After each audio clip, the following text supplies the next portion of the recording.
किसानों के आंदोलन से जुड़ी एक बड़ी खबर आपको बताते हैं। कल चंडीगढ़ में एक बार फिर से किसान नेताओं और सरकार के बीच बातचीत होने जा रही है। किसान संगठनों के साथ ये दूसरे दौर की वार्ता होगी। कल शाम 5 बजे चंडीगढ़ में ये बैठक होगी। बड़ी खबर आपको बता रहे हैं, इस वक्त की बड़ी जानकारी। कल एक और बैठक होने जा रही है। सरकार और किसान संगठन के बीच ये बातचीत होगी। किसान संगठनों के साथ दूसरे दौर की ये वार्ता होने जा रही है। शाम 5 बजे का वक्त है चंडीगढ़ में जब ये बैठक होगी।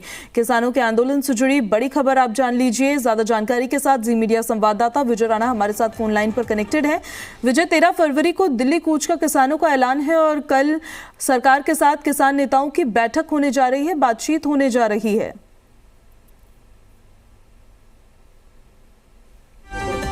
केंद्रीय सरकार कोशिश कर रही है कि जो ये आंदोलन है किसानों का, इसे टाला जा सके और किसानों की जिस हद तक मांगे पूरी हो सके उन्हें पूरा किया जा सके।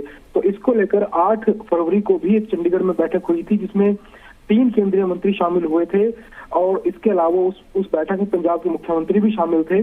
बैठक जो है काफी लंबी चली थी, करीब रात 11 साढ़े 11 बजे तक वो बैठक चलती रही थी। कई घंटे की बैठक थी, लेकिन उस बैठक में कोई हल नहीं निकला था।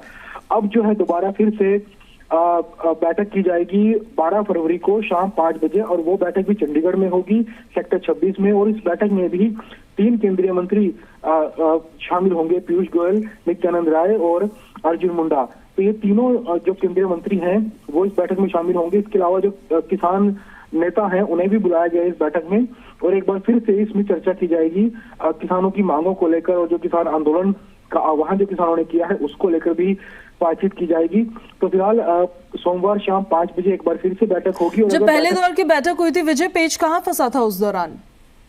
देखिए, किसानों की जो मांगे हैं जैसे कि एमएसपी की जो मांग है, किसानों का सीधा आरोप है सरकार पर कि सरकार ने वादा किया था कि वो एमएसपी को कानून बनाएगी और उसे लागू करेगी, लेकिन वो अभी तक लागू नहीं हो पाई है। इसके अलावा किसान आंदोलन में जो किसानों के खिलाफ मामले दर्ज हुए थे उन मामलों को रद्द करने की मांग थी। हालांकि इस मांग पर ज्यादा दिक्कत नहीं है सरकार को। जो किसानों की जो आपराधिक मामले दर्ज हुए थे उन्हें रद्द करने में उस पर सहमति बन सकती है, लेकिन जो एमएसपी की जो गारंटी कानून की जो मांग थी फिलहाल उस पर सहमति नहीं बन पाई है और उसी को लेकर जो है अब दूसरे दौर की वार्ता सोमवार को की जाएगी और उस पर चर्चा की जाएगी कि किस हद तक जो है इस मांग को पूरा किया जा सकता है। अगर इसमें बैठक में सहमति बनती है तो हो सकता है किसान आंदोलन फिलहाल टाल दिया जाए, लेकिन अगर सहमति नहीं बनती है तो किसान जो है वो दिल्ली कूच का ऐलान पहले ही कर चुके हैं। जी, एमएसपी को लेकर पेच क्यों फंसता हुआ नजर आ रहा है विजय? देखिए, एमएसपी एक बड़ा मुद्दा है क्योंकि किसान चाहते हैं कि उन्हें हर फसल पर एमएसपी दी जाए और एमएसपी बड़ा मुद्दा इसलिए है कि हालांकि सरकार जो है अपनी तरफ से हर साल फसलों का जो रेट है वो बढ़ाती है, एमएसपी बढ़ाती है। खासतौर पर गेहूं चावल पर हर साल रेट बढ़ाया जाता है।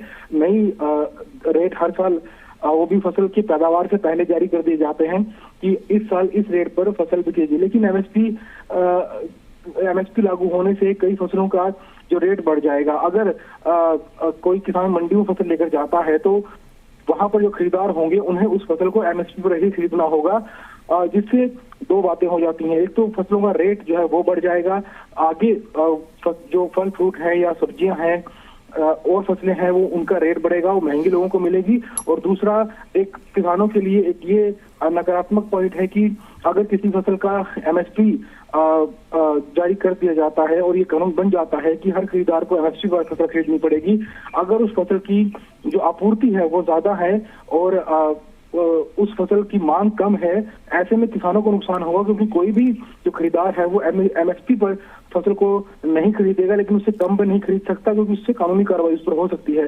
तो ऐसे में फसलों की जो किसानों की फसलें हैं हो सकता है उन्हें बिकने में समस्या आए। तो दोनों तरफ की बातें हैं और कई पहलू हैं। किसान अपना इसमें तर्क दे रहे हैं, सरकार अपना तर्क दे रही है। तो फिलहाल जो बातचीत होगी उसमें भी दोनों पक्ष जो है अपना अपना तर्क रखेंगे और उसमें ये साफ हो पाएगा कि आखिर किस बात पर, किन किन मांगों पर किस तरह से सहमति बनती है या नहीं बनती है। जी ठीक है, आप नजर बना के रखिएगा, आपसे अपडेट्स लेते रहेंगे। फिलहाल बहुत शुक्रिया आपका विजय इन सारी जानकारियों के लिए।